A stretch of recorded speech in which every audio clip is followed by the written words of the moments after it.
It's coming. That song again. Is it? Tell her. Yes, the source of the darkness. It's coming. This is your moment.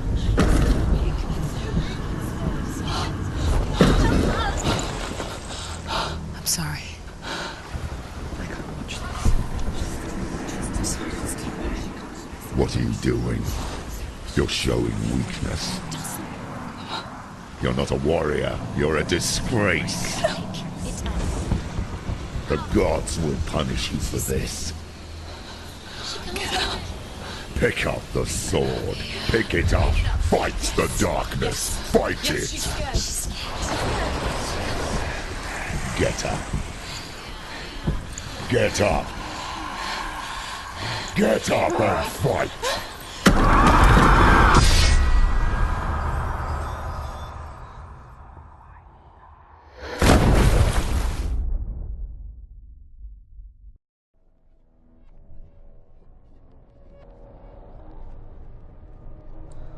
Stormy seas and lost souls. She's dreamt of this before. They say dreams are visions of our memories, thoughts and fears, as seen by our inner eye.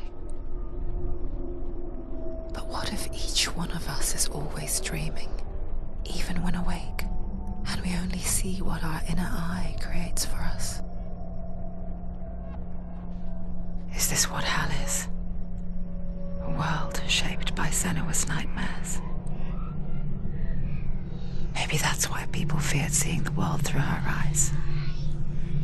Because if you believe that Senua's reality is twisted, you must accept that yours might be too. You failed the gods. You're pathetic. Rotten. Cursed. What were you thinking? Did you really think you could win? How stupid can you be? So stupid. Everyone hates her. She's cursed. The shadow hates. Look at you. A warrior. Worthless. Weak. Pathetic. Go on. Feel sorry for yourself, because there's no one left to do that for you. What's that? Take it. If you're too much of a coward to fight, then end the suffering. Broken and lost. Just like your soul. Come on. Dare.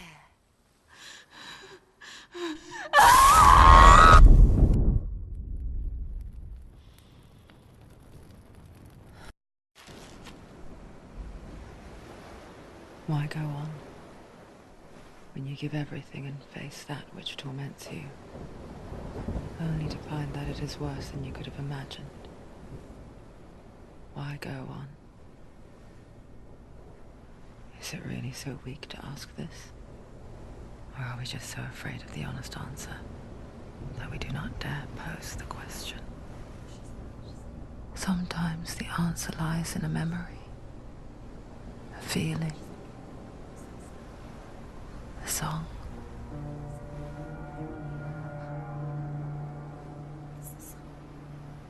It's not real. It's a trick. It's not real. It's real. Listen to it. Don't give up. Dillian. It's Not like this. It's not real. It is real. It's a trick. Don't trust it. Maybe you're already dead. Who are you? Do you still believe in yourself? No, it's not. It's a trick. She knows it's him. It's a trick. He's already dead. You know he can't be here. It's impossible. Dillian. Come to me. Please.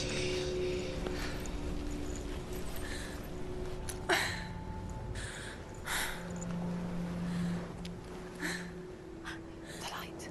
Go towards the light. It's him. There he is. It can't be him. It's just a trick. It's in your mind. No, he's here. It's in your mind. It's real. It's happening. Go towards it.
wanted you to keep going.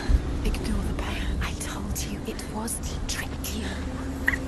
I told you. Where are you going? See, there's nothing to follow. Come on.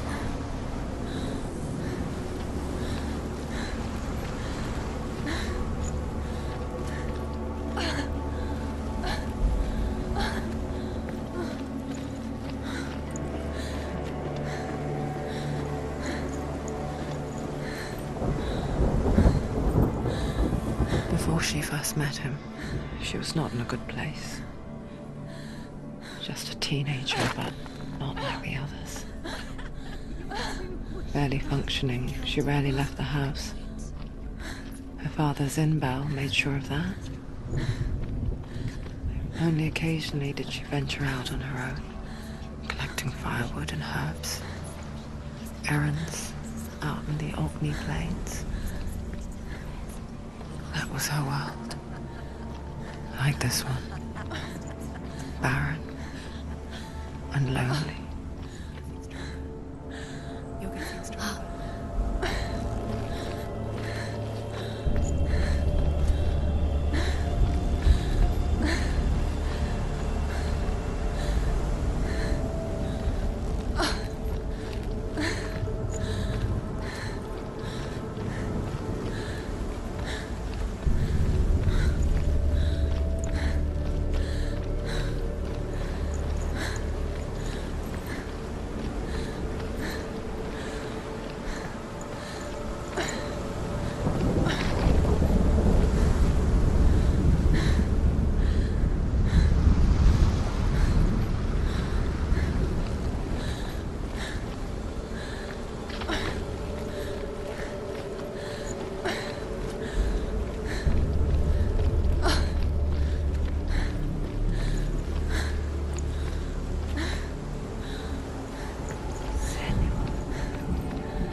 Senua, there will be times that you will feel alone and exhausted, like a strange little fish swimming against the tides of the big ocean. But have the faith to let go and let the tide carry you away. Because the whole ocean is your home, and it does not ask you to swim against it.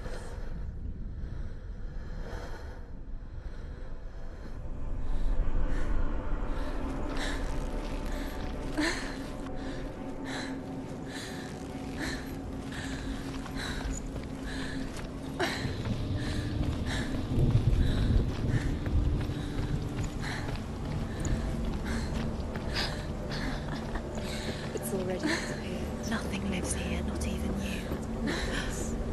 It's in your mind. You think you can see it, but it's in your mind.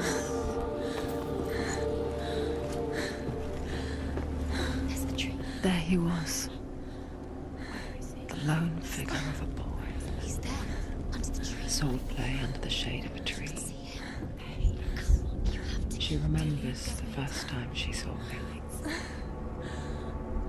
To her young eyes, he moved as if dancing, and the world danced with him. The gloom lifted, and for the first time in years, she felt He's there. He's there. a ray of hope. You can see him. There he is. Come on, you have to keep Dillian going. keep going.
the Northmen tell of a great hero.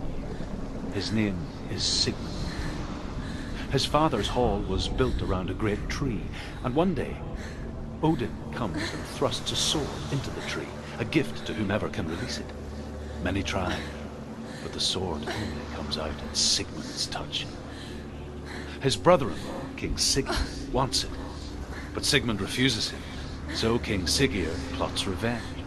He invites Sigmund and his brothers to a feast, but when they arrive, they are met with an army, not a warm welcome.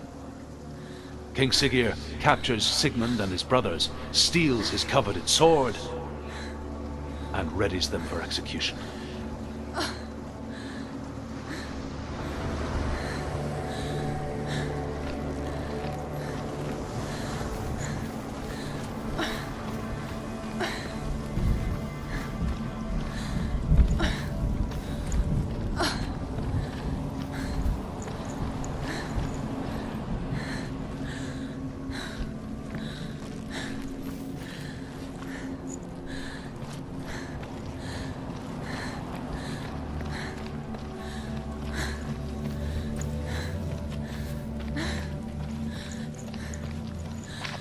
Day after day, watching from afar, she mimicked him, perfecting her own secret dance, wishing those fleeting moments of light would stretch out to last forever.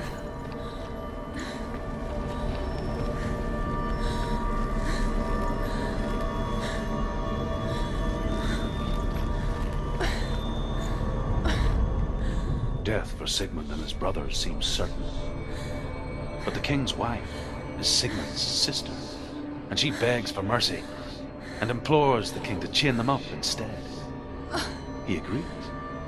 Not for mercy, though, but because he plans an even more cruel and lingering death. Chained to a tree in the forest that night, a she-wolf comes and devours one of Sigmund's brothers. She returns, ravenous, night after night, until only Sigmund is left. The next day, Sigmund's sister sends a servant with honey to smear on Sigmund's face. But to what end? Well, that night, when the she-wolf appears again, you'll never guess what happens.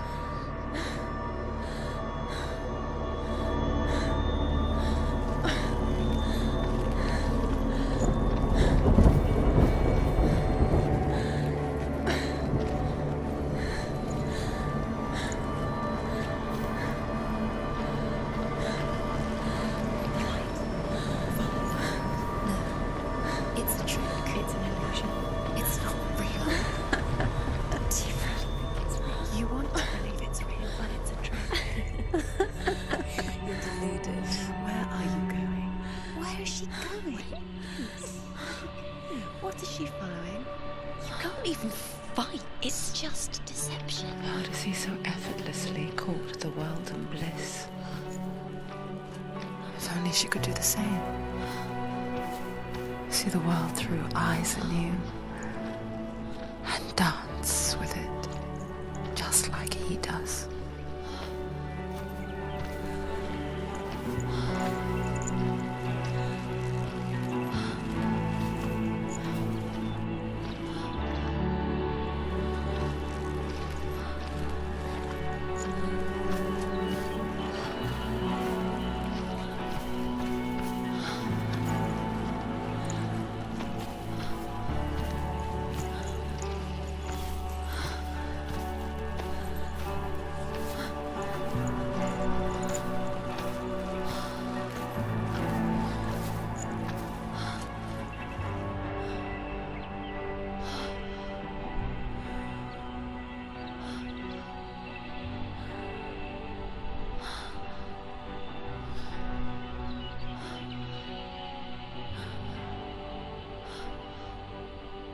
What's your name? Senua. I haven't seen you before. I don't leave home much. Oh, Zeno's daughter. I have to go. Wait. Who taught you to fight like that? No one. No one? Well, I watched you, and... You learnt all of that from watching me? You should become a warrior, you know. Me? I'm Dillian. I'm here for the warrior trials. Just come and watch. And bring your sword. You can't put it into words. That moment when you look into the eyes of the one who is supposed to reassure you, make you feel safe. It only takes an instant. Fear swallows you before you have a chance to make sense of it. And darkness becomes a part of who you are. You killed him. But her world changed the day the Northmen took him from her. Senua knows that there's no going back to how things were. That there's nothing to go back to at all. Stay still, stay quiet, hide, don't tell her. Their gods can see into your mind. They will use this power to destroy They you. won't stop me. I can still feel it. Whatever's left of him, they will never let him go. I'm not gonna let him rot here! You're the one rotting here. Leave me alone! You will die here. No! And all your suffering will have been for nothing. Shut up!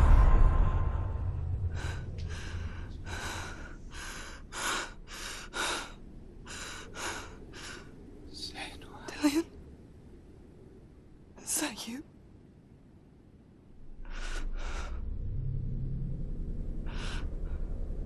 I'll find you, my love. I promise.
As the she-wolf licks the sweet honey from Sigmund's face, he bites the wolf's tongue. The she-wolf pulls away, but Sigmund holds on. The chains break, and he is free. After his escape, Sigmund lives like us, hidden in the forest. His enemy, King Siggeir, believing him dead, as his sister plots revenge. And for vengeance to succeed, even the great Sigmund needs help. So she sends her sons to him. But their blood is weak and corrupted, and they're put to death by Sigmund. So his sister hatches a new plan, one that is cold of heart and pure of blood.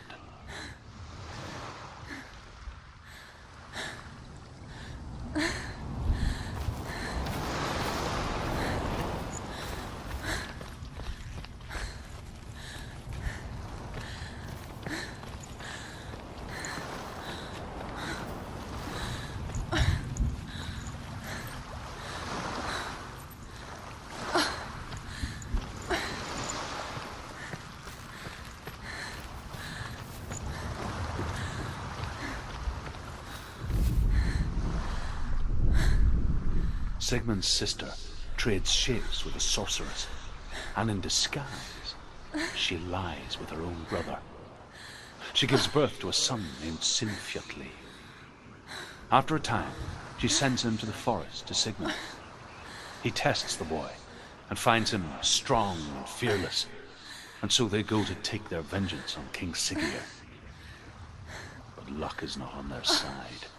They're captured, and Siggeir has them buried alive.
It's coming from there and there.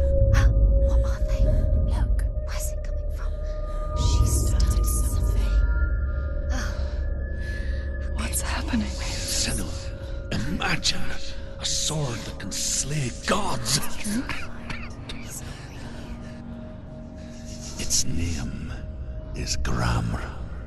It was forged by the god of all Northmen, Odin, and gifted to Sigmund, a great warrior.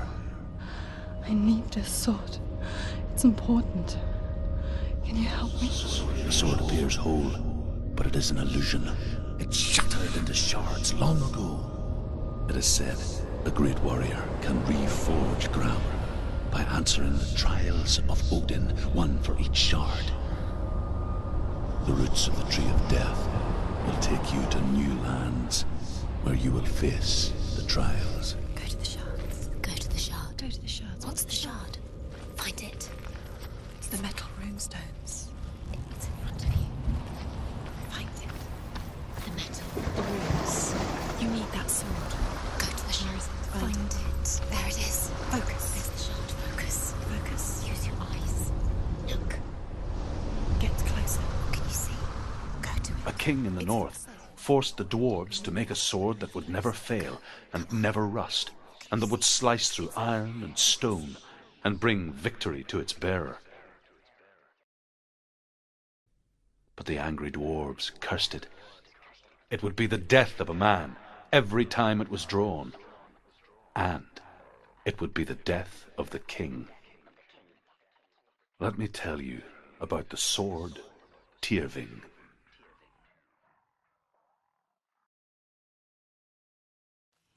I don't recognize this place. Where are we? Where is she? It feels wrong. Where are we now? Burial mound.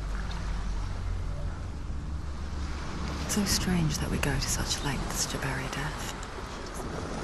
Something so very ordinary, inevitable. It's as if we conspire to hide death, because we have no answer for it. But when it comes and forces itself onto our friends or loved ones, then comes the reckoning.